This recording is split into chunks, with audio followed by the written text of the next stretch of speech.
MS green বায়োলজিতে তোমাদের স্বাগতম। আজকে আমরা সেল সাইকেল নিয়ে আলোচনা করব। সেল ডিভিশনের দ্বিতীয় ক্লাস সেল সাইকেল। এখানে সেল সাইকেল বলতে কি বোঝানো হয়েছে? সেল কি কোনো সাইকেল চালায় এরকম কিছু, নাকি অন্য কিছু? এখানে সেল কোনো সাইকেল চালায় না। সেল যদি সাইকেল চালাতো তাহলে আমাদের শরীরের মধ্যে অনেক সমস্যা সৃষ্টি হতো। তো এরকম কোনো সেল সাইকেল চালায় না। এখানে সেল সাইকেল বলতে কোষের জীবাণুকালকে বা তার জীবনের সময়কে বোঝানো হয়েছে।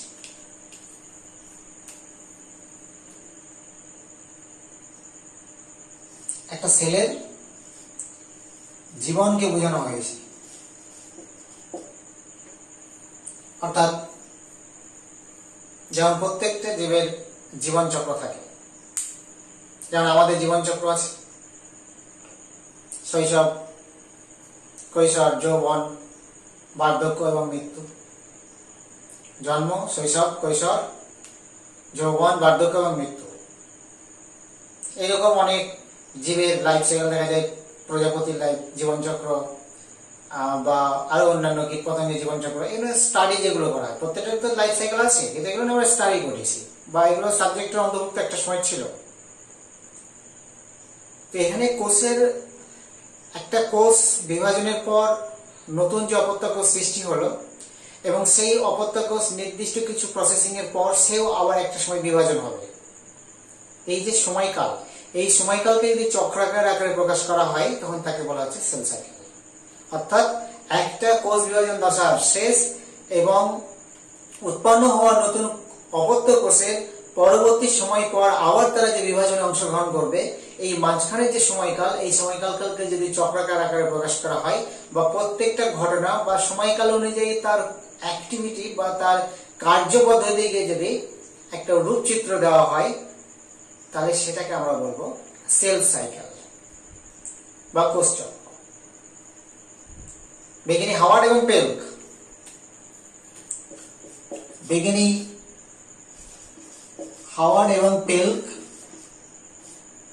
1953 কোষ চক্রকে 4টে দশায় ভাগ করেছেন: G1, S, G2 এবং M ফেজ।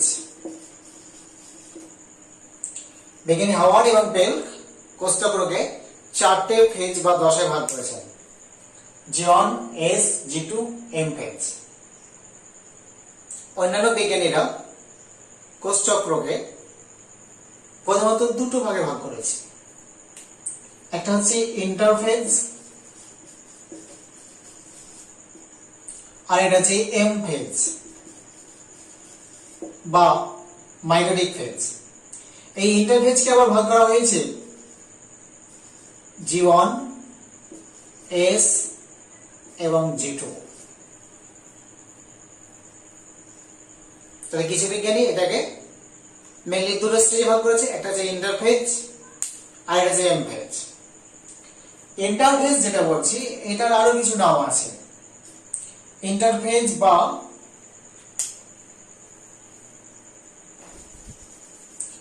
Preparatory phase.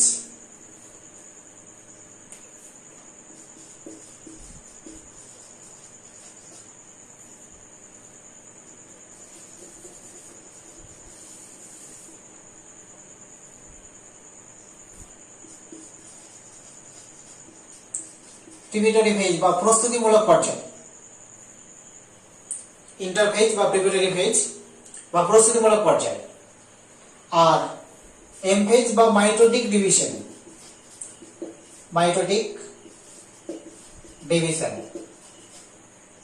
এই এম ফেজকে আবার ভাগ করা হয়েছে ক্যারিওকাইনেসিস আর হচ্ছে সাইটোকাইনেসিস।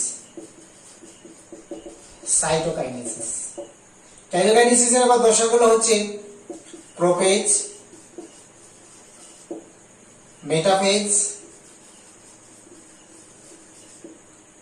অ্যানাফেজ এবং টেলোফেজ।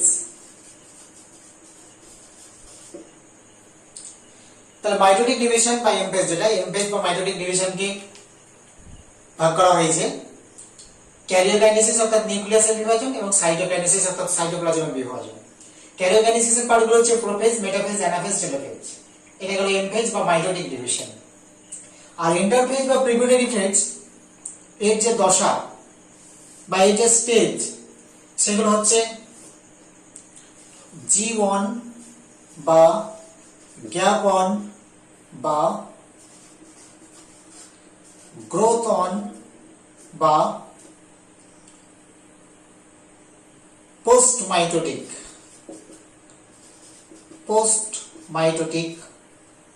ফেজ বা দশা। তারপর হচ্ছে G2 বা S, তারপর হচ্ছে S or synthesis or synthetic, দুটো টার্মই একই, সিনথেসিস আর সিনথেটিক। এবং নেক্সট হচ্ছে G2 বা গ্যাপ 2 বা গ্রোথ 2 বা পোস্ট মাইটোটিক।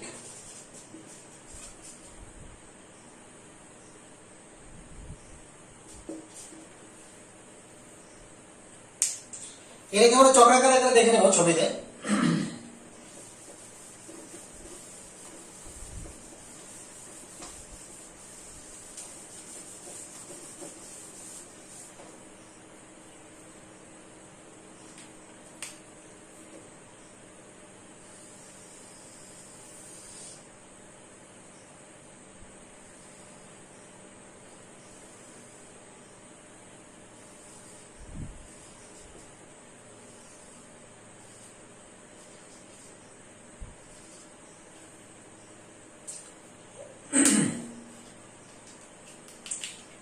এম দশার মধ্যে এইটুকু হচ্ছে সাইটোকাইনেসিস, আর এগুলোর মধ্যে হচ্ছে প্রোফেজ,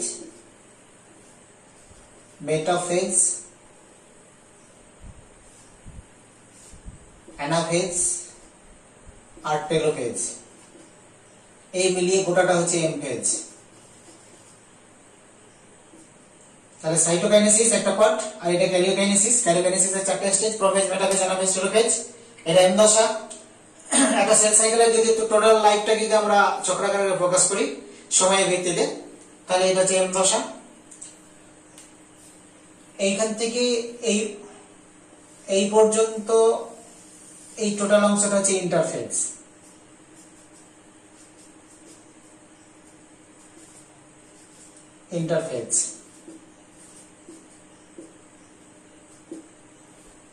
এই ইন্টারফেজের মধ্যে G1 একটা স্টেজ, S একটা স্টেজ, G2 একটা স্টেজ।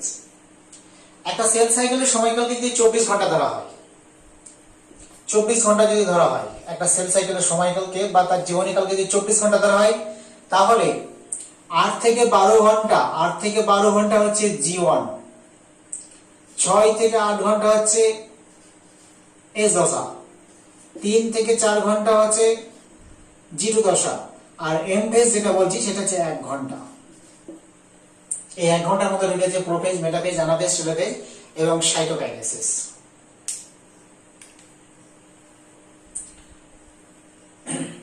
এখানে দেখো G1 বা গ্যাপ অন বা গ্রোথ অন বা পোস্ট মাইটোটিক।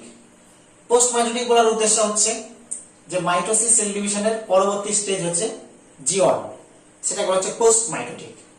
তারপরে S বা সিনথেসিস বা সিনথেটিক, আর G2 বা গ্যাপ 2 বা গ্রোথ 2 বা এটা প্রিমাইটোটিক।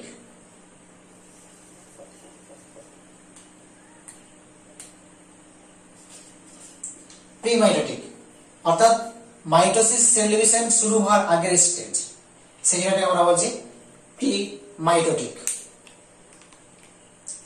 এর হচ্ছে একটা কোষচক্রের গ্রাফ বা একটা লেখচিত্র বলা যেতে পারে। অর্থাৎ এখানে একটা সেল এই প্রোফেজ মেটাফেজ অ্যানাফেজ টেলোফেজ সাইটোকাইনেসিসের পর একটা সেল কমপ্লিট ডিভিশন হয়ে নতুন দুটো কোষ তৈরি করে। তারপর ওই কোষ দুটোর লাইফ সাইকেলে জি1 আসে, তারপর এস আসে, জি2 আসে, তারপর আবার প্রোফেজ মেটাফেজ অ্যানাফেজ টেলোফেজ এসে আবার সেলটা ডিভিশন হয়। এখানে যে চিত্রটা এঁকেছি তার মানে এটা নয় যে কোষগুলো এই পরিধি বরাবর ঘূর্ণন করছে বা একটা গ্রাউন্ডের পরিধি বরাবর ঘূর্ণন করছে, এমন কথা নয়। এখানে আমি জাস্ট দেখালাম যে সেলটার ডিভিশন হলো এম ফেজে, পরপর দুটো কোষ তৈরি হলো, সেই কোষের মধ্যে আবার জি1 এস জি2 আসবে। এই জিনিসটা এই সেলের ভিতরে ঘটছে। এখানে যে আমরা জি1 এস জি2 প্রত্যেকটা স্টেজ দেখেছি, টাইম দেখেছি, এই সময়কালের ভিত্তিতে ঘটনাগুলো সেলের ভিতরে ঘটছে, সেটাকে আমরা বাইরে একটা চিত্র হিসেবে দেখিয়েছি এবং এখানে একটা কোষ ডিভিশনের পরটা দেখেছি। তার মানে এটা নয় যে কোষগুলো এই পরিধি বরাবর ভ্রমণ করবে এবং তার ঘটনাগুলো পরপর ঘটবে, এটা নয়।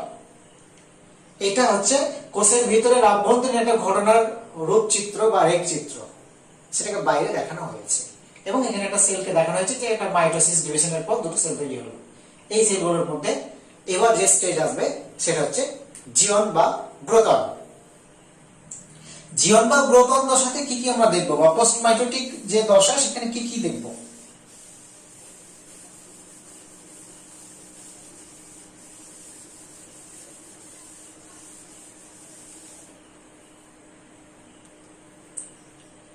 একটা সেল ডিভিশনের পর কখনো প্যারেন্ট সেলের মতো আকৃতি থাকে না, ছোট ছোট হয়।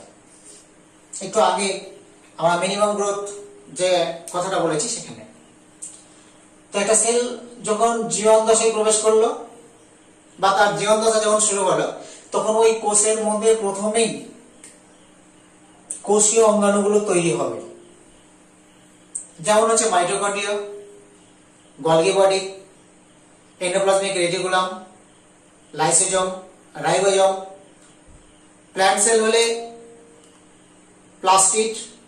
এখানে রাইবোজোম যে বললাম, রাইবোজোমটা এই মুহূর্তে নয়, প্রথমে কোষীয় অঙ্গাণুগুলো উৎপন্ন হবে, তারপর রাইবোজোম শেষের দিকে, জীবন দশার শেষের দিকে রাইবোজোম উৎপন্ন হবে। এখানে রাইবোজোমকে কোষীয় অঙ্গাণু বলা হয় না, এটা একটা কোষীয় পার্টিকেল বা সেলুলার পার্টিকেল বলা হয়, কারণ রাইবোজোমের মধ্যে কোনো একক পর্দা নেই বা আবরণ নেই। রাইবোজোম হচ্ছে আরআরএনএ, অর্থাৎ রাইবোজোমাল আরএনএ এবং লার্জ প্রোটিন এবং স্মল প্রোটিনের সমন্বয়ে তৈরি দুটো সাব ইউনিট একত্রে যদি আমরা বলবো রাইবোজোম। এটা রাইবোজোমের ক্লাসের মধ্যে বলা আছে। তো সেখানে সমস্ত কোষগুলো তৈরি হলো এবং এই যে নিউক্লিয়াসের ভিতরে যে ক্রোমোজোম আছে, সেই ক্রোমোজোমগুলো সূত্রাকার আছে। এই ক্রোমোজোমগুলো কেমন? মোনাড, অর্থাৎ একটা করে ক্রোমাটিড, মোনাড ক্রোমোজোম একটা করে ক্রোমাটিড নিয়ে আছে, সেই জন্য এটাকে বলছি মোনাড। কিন্তু ক্রোমোজোমগুলো কেমন? এর ভিতরে সূত্রাকার পাক খুলে খুলে আছে। কিন্তু আমরা এখানে যখন দেখাচ্ছি তখন এটাকে আমরা এইভাবে দেখালাম যে ক্রোমোজোমগুলো মোনাড অবস্থায় আছে। তো জীবন দশায় ক্রোমোজোমগুলো মোনাড অবস্থায় আছে, আর বাইরে সাইটোপ্লাজমে, এখানে নিউক্লিয়াসের বাইরে সাইটোপ্লাজমে এখানে কোষীয় অঙ্গাণুগুলো তৈরি হচ্ছে। তাহলে কোষীয় অঙ্গাণুগুলো যদি তৈরি হয়, তাহলে আস্তে আস্তে সেলের সাইটোপ্লাজমটা কিছুটা বর্ধিত হবে, তার মানে সেলটা একটা পরিণতি লাভ করবে, ম্যাচিওর হবে, বড় হবে।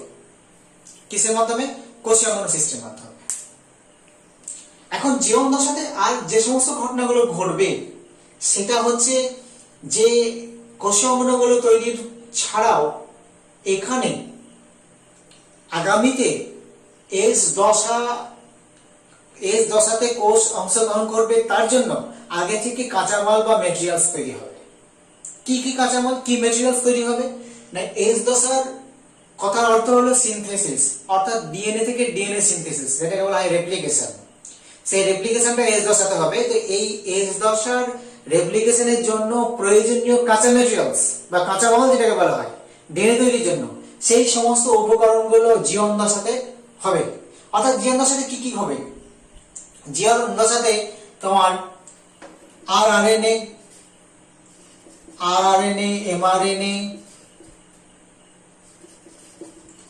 টিআরএনএ, ডিএনএ তৈরির জন্য ডিএনএ তৈরির জন্য বিভিন্ন উৎসেচক, যেমন হচ্ছে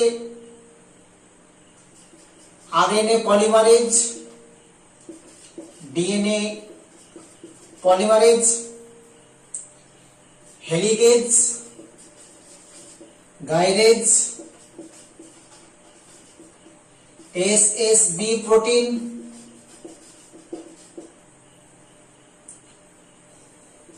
ডিএনএ বি, ডিএনএ সি ইত্যাদি প্রোটিন, আরএনএ প্রাইমার, আরো অনেক আছে, এন্ডোনিউক্লিয়েজ, লাইগেজ ইত্যাদি উৎসেচক। এন্ডোনিউক্লিয়েজ আমি লিখলাম না, মলিকুলার সিজার বলা হয়। এন্ডোনিউক্লিয়েজ কে বলা হয় মলিকুলার সিজার বা কাঁচি, আর লাইগেজ কে বলা হয় মলিকুলার গ্লু বা আঠা। তো এই মলিকুলার সিজার এবং মলিকুলার গ্লু এই সমস্ত উৎসেচক RNA, mRNA, tRNA, RNA polymerase, DNA polymerase, helicase, gyrase, SSB protein, DNA, DNAB, DNAC protein, RNA primer, unwinding protein, unwinding protein ইত্যাদি আরো অনেক আছে, সব জীবন দশাতে তৈরি হবে। তাহলে এস দশাতে ডিএনএ সিনথেসিসের জন্য এই ধরনের উপকরণগুলো তৈরি হবে এবং অ্যাডেনিন, থাইমিন, গুয়ানিন, সাইটোসিন এই ধরনের প্রোডাক্টগুলো জীবন দশাতে তৈরি হবে। আর এই যে বললাম আরআরএনএ, রাইবোজোমাল আরএনএ, এই রাইবোজোমাল আরএনএ এর সঙ্গে আরআরএনএ তৈরি হবে নিউক্লিওলাস থেকে। নিউক্লিওলাস গৌণ ক্রোমোজোমের খাঁজের সঙ্গে নর অঞ্চল গঠন করবে এবং সেই নর অঞ্চল থেকে নর অঞ্চলের জিনের মাধ্যমে নিউক্লিওলাস থেকে আরআরএনএ সংশ্লেষ করবে। সেই আরআরএনএ লার্জ প্রোটিনের সঙ্গে, এখানে এল প্রোটিন, এল ফর লার্জ প্রোটিনের সঙ্গে সংযুক্ত হয়ে রাইবোজোমের বড় সাব ইউনিটটা তৈরি করবে। আর আরআরএনএ স্মল প্রোটিনের সঙ্গে যুক্ত হয়ে রাইবোজোমের স্মল ইউনিটটা তৈরি করবে। দুটো ইউনিট মিলে হয় একটা রাইবোজোম। তো এই রাইবোজোম জীবন দশার শেষের দিকে উৎপন্ন হয়। যদিও রাইবোজোম কোনো কোষীয় অঙ্গাণু নাই, এটা একটা কোষীয় পার্টিকেল।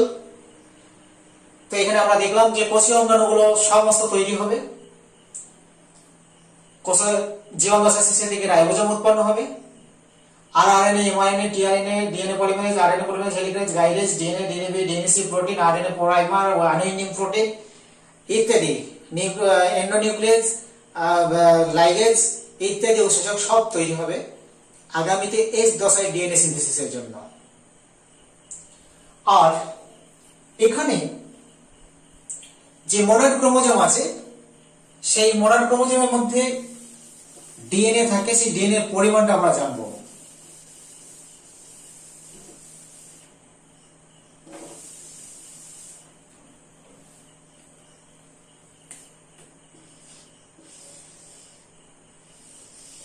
এটা একটা মোনাড ক্রোমোজোম। ক্রোমোজোমের কোনো বাহ্যিক পর্দা নেই বা কিছু নেই। অ্যাকচুয়ালি ক্রোমোজোমের গঠনটাকে আমরা যদি দেখি তাহলে এইভাবে পাক দিয়ে দিয়ে আছে, খুব ঘন কয়েল, যেটাকে সুপার কয়েল বলা হয়। সেই সুপার কয়েল, এটা হচ্ছে সেন্ট্রোমিয়ার। আর এইভাবে পাক দিয়েছে, এই পাকটা এত ঘন দেখে মনে হবে যেন বাইরে একটা আবরণ আছে। তো এটা একটা মোনাড ক্রোমোজোম। এই মোনাড ক্রোমোজোমের ভিতরে যে কয়েল, সেই কয়েলের ভিতরে অ্যাকচুয়ালি কি আছে? কয়েলের ভিতরে অ্যাকচুয়ালি আছে এখানে ডিএনএ আছে। ডিএনএ এখানে এমনি ভাবে পাক দিয়ে আছে। ক্রোমোজোমের ভিতরে ডিএনএ পাক দিয়ে আছে, যে ডিএনএ কে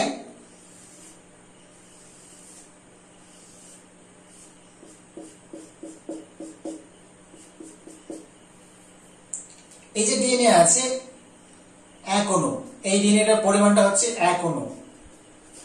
এটা হচ্ছে 1 অণু ডিএনএ। এই 1 অণু ডিএনএ এর দুটো স্ট্র্যান্ড বা দুটো হাতল আছে। এটা একটা স্ট্র্যান্ড, এটা একটা স্ট্র্যান্ড বা হাতল। এই হাতল, তাহলে একটা 1 অণু ডিএনএ এর মধ্যে দুটো তন্ত্রী বা হাতল আছে। এই এক একটা তন্ত্রীর পরিমাণকে ধরা হয় 1C, তাহলে দুটো তন্ত্রীর জন্য কত হবে 2C। G1 দশার সাথে ডিএনএ এর পরিমাণ হচ্ছে 2C,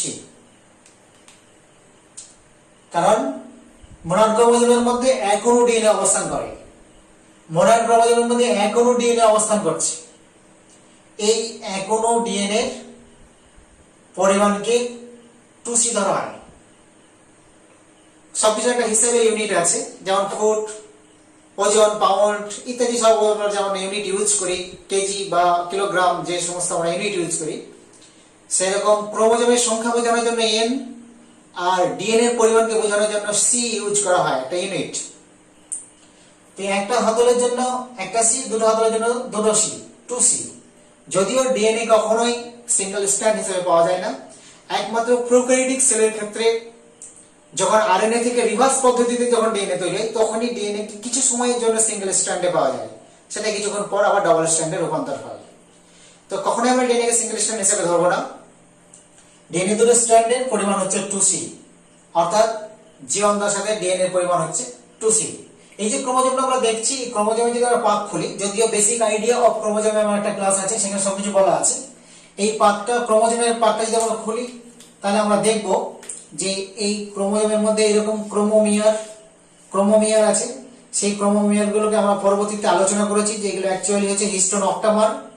এই হিস্টোন অক্টামারকে ডিএনএ 1.34 পাক দিয়ে এইভাবে বেরিয়ে গেছে, ঠিক আছে। এইভাবে পরপর ক্রোমোমিয়ার বা হিস্টোন অক্টামার গুলো আছে, এবং এটাকে যদি আমরা অ্যানালাইসিস করি, তাহলে দেখবো এটা হচ্ছে একটা এক অণু ডিএনএ এইভাবে পরপর হিস্টোন প্রোটিন অক্টামারের উপরে পাক দিয়ে জড়িয়ে আছে, দিয়ে এইগুলো সলিনয়েড স্ট্রাকচার তৈরি করে এরকম একটা ক্রোমোজোমের কম্প্যাক্ট গঠন তৈরি হয়েছে, যেটা বেসিক আইডিয়া অফ ক্রোমোজোম আমাদের টোটাল সুন্দরভাবে আলোচনা করা আছে।